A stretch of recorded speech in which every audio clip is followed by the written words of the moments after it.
Now, that is the examples of functions violating the Dirichlet conditions.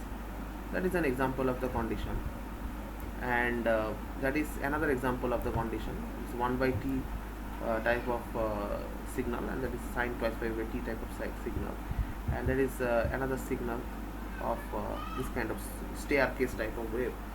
These three signals are quite violating the rules of the Dirichlet conditions. So it is not integrable, or known as, that's only integrable, but sorry, that is not under the control of the Dirichlet condition, under the condition of the Dirichlet condition. And the Gibbs phenomenon. What is Gibbs phenomenon? In practice, we frequently encounter signals with discontinuities. When a signal X has discontinuities, the Fourier series representation of X does not converge uniformly. That means when we use this Gibbs phenomenon, if the signal has discontinuities, we will have to start the Gibbs phenomenon. So we need to make converge it uniformly. That means at the same rate everywhere. Uniform means at the same rate everywhere. The rate of convergence of much slower at points in the vicinity of a discontinuity. Furthermore, the vicinity of a discontinuity is the truncated Fourier series Xn exhibits ripples where the peak amplitude of the ripples does not seem to decrease with increasing n. As it turns out, as n increases, the ripples get compressed towards discontinuity. But for any finite n, the peak amplitude of the ripples remains approximately constant. This behavior is known as Gibbs phenomenon. If I want to give you some understanding on that, the thing is that ripples get compressed towards the discontinuity for any finite n. The peak amplitude of the ripples remains approximately constant. That is called Gibbs phenomenon. The above behavior is one of the weaknesses of Fourier series. That means the Fourier series converge very slowly near discontinuities. Okay. How that can work? Here is an example of these kind of things where where that is the problem of a Fourier series to converge.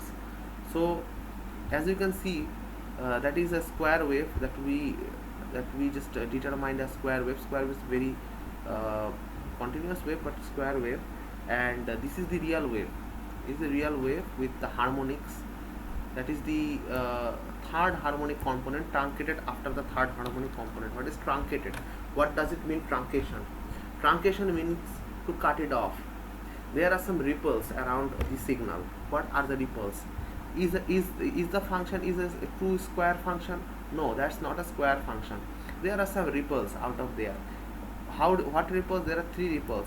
First is the upward ripple, and then is the downward ripple. So that is known as the third harmonic ripple. As it is, there is three parts, so it's known as third harmonic ripple. So that's known as Gibbs phenomenon. That means Fourier series convergence failed to converge these equations. So in that case, we make the delimitation by drawing a perfect square wave around it and truncate it. That means this portion has been truncated, this portion has been truncated, and this portion has been added here. And that is the really very sharp portion inside out there. So that is the third harmonic truncation. What is seventh harmonic truncation? Okay, let us count the up and downs and know the crests and the end points of the signal. That is 1, 2, 3, 4, 5, 6, 7. You will not take this point because you have to find out the crests. There are four crests and 3 end points. That means 3 downward points.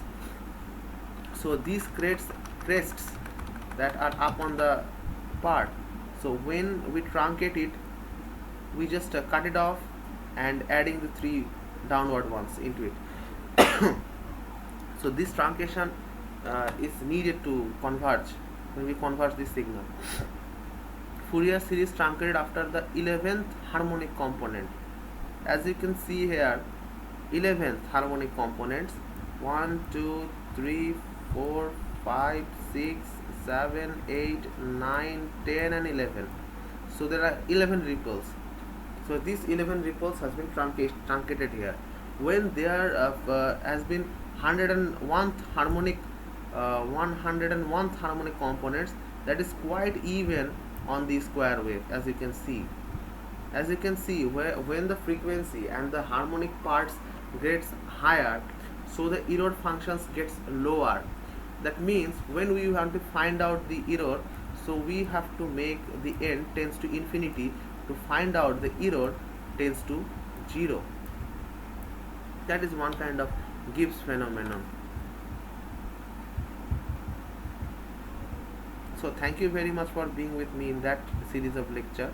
So we now heading forward to the properties of Fourier series. The first property, as you can see, there are the continuous time Fourier series properties, CTFS, that is known as CTFS, continuous Fourier series properties. What kind of properties it will show to us? First of all, the linearity property in time domain, that is alpha xt plus beta yt, and that is in the Fourier domain, the xt will be ak. In Fourier series you will get a coefficient of xt, and in yt you will get a in Fourier series you will get yt's coefficient as bk. That means when you transform in Fourier series, you will get two type of coefficients. Ak is the coefficient of input, pk is the coefficient of output. And for that case, if it satisfies this condition, that is not a linearity property, that means it exists. These properties, all properties will exist in CTFS, continuous time Fourier series. In linearity, alpha xt beta yt will be converted as alpha ak plus beta bk. In translation, that is x t minus t naught, that means the time delay function, that will be e to the power minus jk twice by t naught ak. Okay, this function has been added to here. So you have to know the Fourier domain here. As it is xt, so it is ak here. In reflection coefficient, a minus k will be there. T has been converted as a k. Conjugation process, you will get the same as here, minus k reflection with the conjugation sign of asterisk. In even symmetry, if x is even, so a is even. In odd symmetry, if x is odd, so a is the part of the odd. So in series, it will remain in the odd parts. Real part, if xt real, then ak will be conjugate. That is the differences between these two. There is the conjugate of ak. If conjugation and ak, the real part will be equal, so xt is real. And that is the Parseval's relationship. Parseval's relationships are quite known as the power or energy signals. In energy signal, if you know 1 by t integration of t xt whole square dt, that is the MAC part, minimum, MAC part, mean square energy. So this mean square energy is equal to this part, that means ak whole square. That means when we use these term as mode term, that means we are using the power theorem here or power relationship here. As I have told previously, whenever you squared the term of a signal, that means you are finding out the power of the signal. First of all, the linearity property. As you can see here, if you take x and y be two periodic signals, that means there are two periodic signals x and y with the same period. If xt CTFS ak and yt CTFS bk, then you will find this equation. After CTFS, continuous time Fourier series, you will find out this, where alpha and beta are complex constants. That is a linear combination of signals produces the same linear combination of Fourier series coefficients. That means it is pretty much equal to its origin one.